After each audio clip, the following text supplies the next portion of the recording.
자, 이삭의 쌍둥이 형제는 장성하여서 에서는 실력이 아주 뛰어난 사냥꾼이 되었습니다. 그래서 그는 항상 들에 살면서 사냥하는 것이 자기의 업이 되었어요.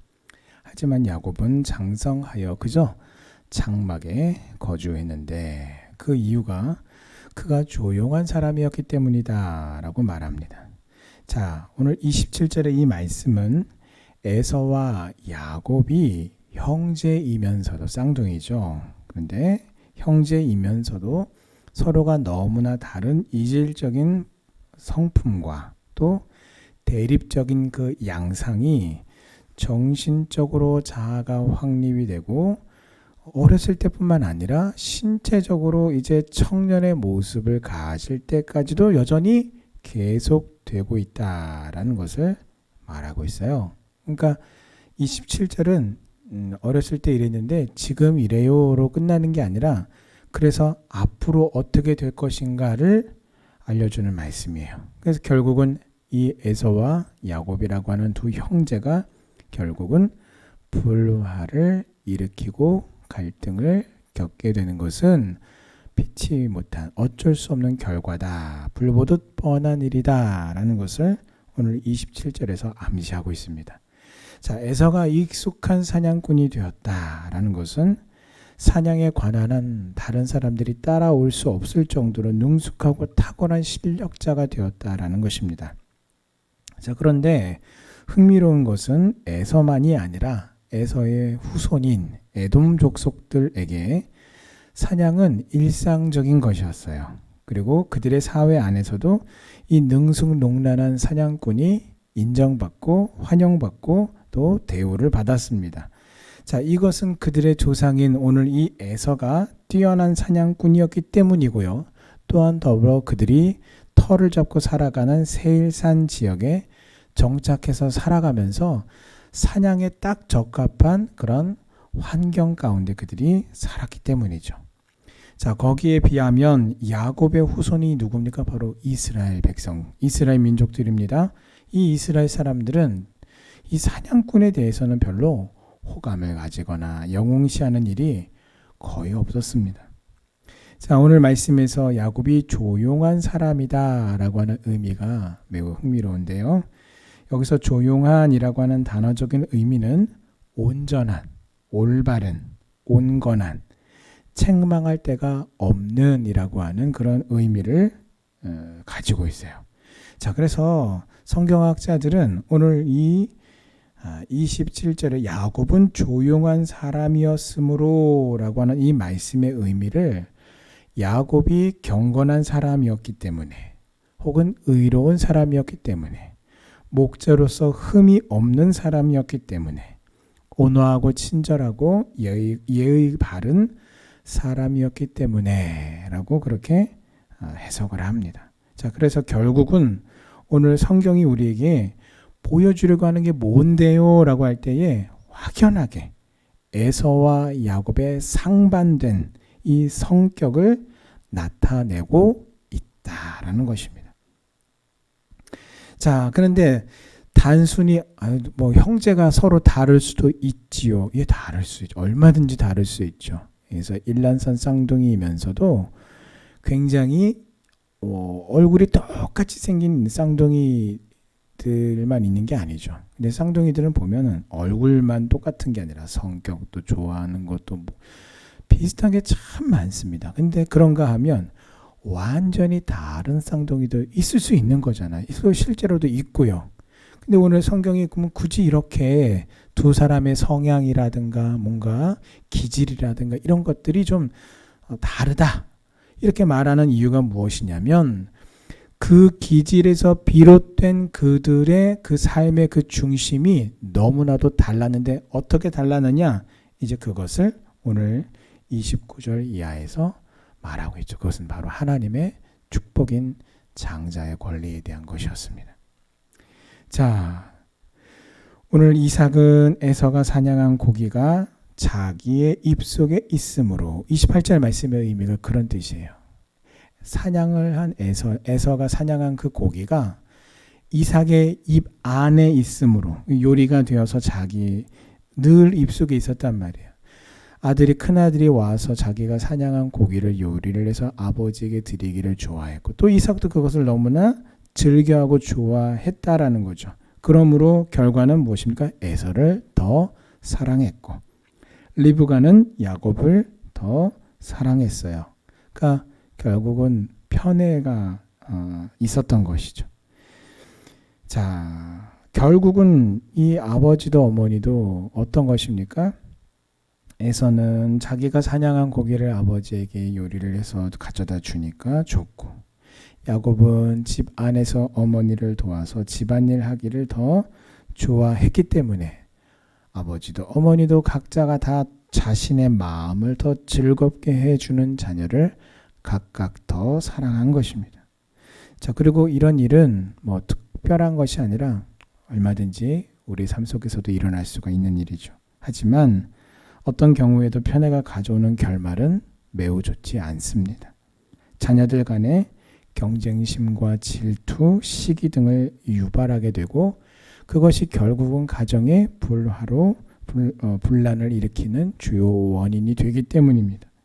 이 부부의 편애는 훗날 결국은 형제 간의 갈등뿐만이 아니라 이 형제로부터 촉발이 된 민족들, 적대관계를 서로 형성하였을 뿐만 아니라 역사적으로도 이스라엘 족속과 에돔 족속 사이에 끊임없는 적대관계를 만들어냈어요. 그들의 조상으로 올라가면 분명히 친척지간이에요. 형제지간입니다. 물론 세월이 많이 흐르면서 아이고 너와 나는 남남이지라고 될 정도로 사람들의 숫자가 많아지고 후손들이 널리 퍼져나갔지만 결국 따지고 올라가면은 형제고요. 또 사촌이 되고 서로 친척지간이란 말이에요. 그럼에도 불구하고 이 이삭의 후손인 이스라엘과 에서의 후손인 에돔 족속 사이에는요.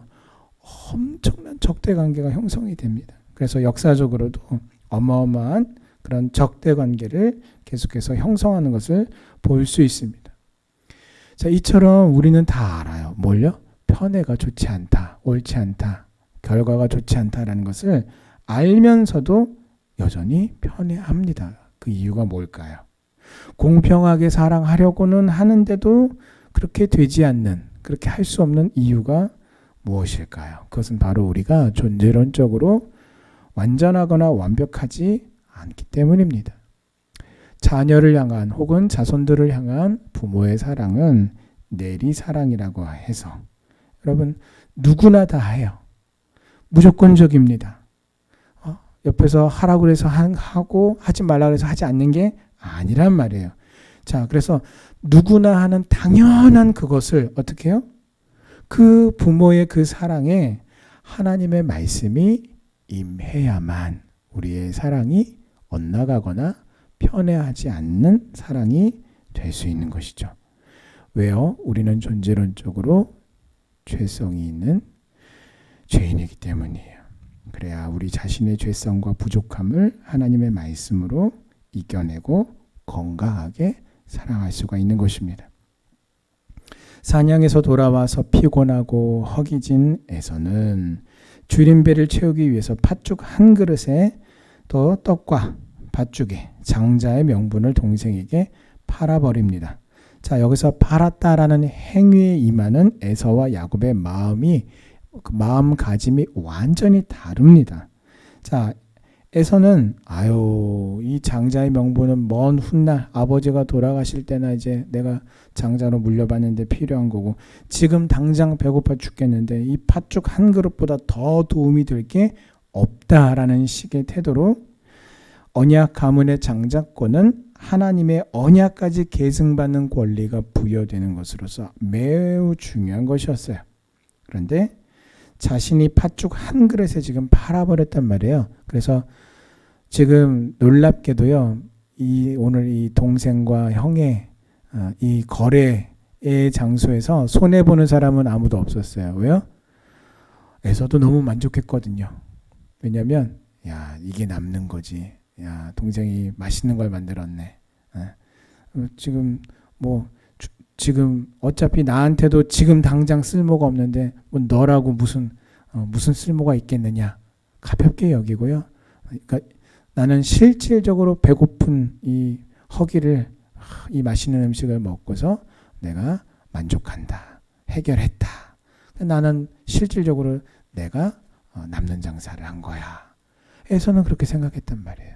그런가 하면 동생 야곱 역시 어떻게 해요?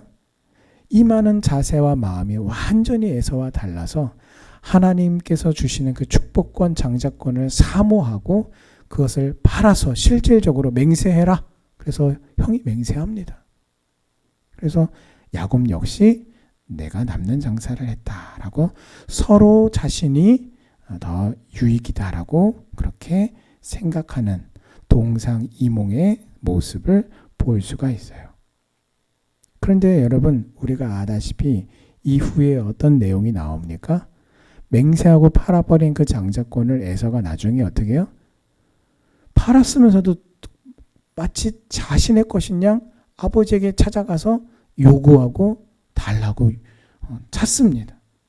팥죽 한 그릇에 팔아버린 그 장자권을 훗날 아버지로부터 찾는 그 에서의 모습을 보면 어떻게 해요? 난 진짜 판 게 아니었다고요. 그럼 어떻게 판 건데요? 그냥 농담이었죠. 배고픈데 무슨 말을 못하겠어요. 지금 당장 그거 얻어먹으려고. 그게 어떤 마음의 자세입니까? 가볍게 여겼다라는 거예요. 순간적인 욕망과 육체의 소욕만을 좇으며 살았던 에서는 늘상 매사에 한결같은 태도로 미래적이고 영적인 그 축복권을 소홀히 함으로써 최상의 그 가치를 어떻게 해요? 그냥 한 번 먹으면 사라질 팥죽 한 그릇하고 바꿔버렸어요. 그러니까 결국은 남는 장사가 아니라 가장 어리석은 결정, 어리석은 손해를 본 사람이 누구예요? 에서예요. 그 원인이 뭡니까? 하나님의 장자권에 대해서 그것을 소홀히 가볍게 여겼단 말이에요. 내가 죽게 되었으니 이 장자의 명분이 내게 무엇이 유익하리요? 무슨 뜻입니까? 이거 장자의 명분 아무짝에도 쓸모없는 거야.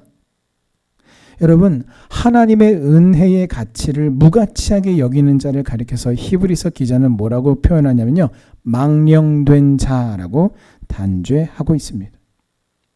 오늘 나에게 성도로서 주어진 영적인 특권이 오늘 내가 직면하고 있는 현실의 문제 앞에서 여러분 어떤 도움이 되고 있습니까?